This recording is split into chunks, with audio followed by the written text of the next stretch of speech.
The Lord put it in my spirit to share this message for me and for you guys, that we need to be more discerning in terms of who we share our visions with.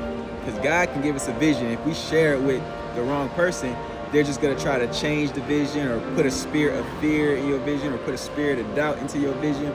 That's not the person we want to share our vision with. We want to share our vision with other children of God who are going to pray over your vision and put the spirit of faith into your vision. Because even Jesus had to talk to Peter when Jesus shared his vision that he was going to die on the cross and be risen on the third day. Peter rebuked him and said, "Don't say those things." And Jesus said, "Get behind me, Satan, for you are not mindful of the things of God, but the things of men."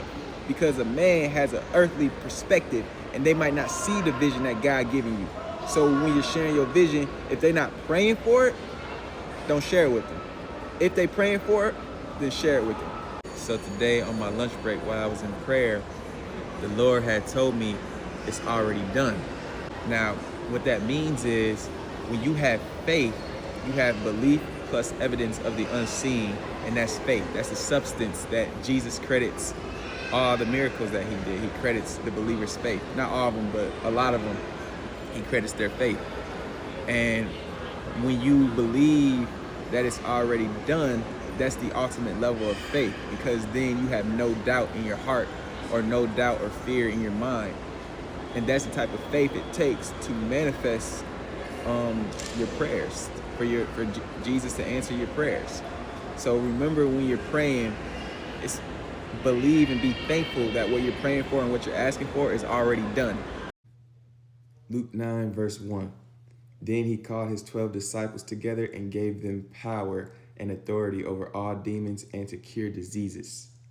Now, when Jesus gives you power, it's like your spirit gets filled up with an energy that's very intoxicating and very powerful, and you feel like you can take over the world. So if you're obedient like his 12 disciples were, he will give you power and he will bless you. Luke 8:22 through 25. Wind and wave obeyed Jesus. Now it happened on a certain day that he got into a boat with his disciples, and he said to them, "Let us cross over to the other side of the lake." And they launched out.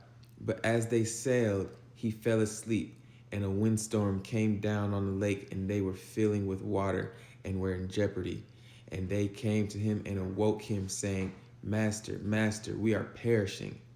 Then he arose and rebuked the wind and the raging of the water, and they ceased, and there was a calm. But he said to them, "Where's your faith?" And they were afraid and marveled, saying to one another, "Who can this be? For he commands even the winds and water, and they obey him."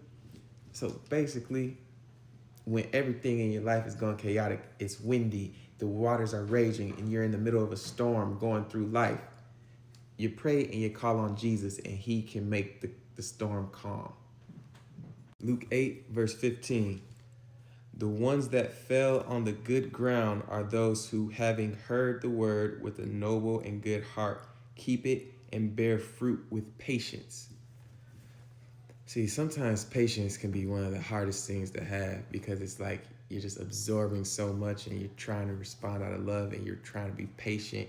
And it's just like, what are you being patient for? But we have to remember that patience is a fruit of the Spirit and a gift from God. So we want to continue to be like Jesus and stay patient.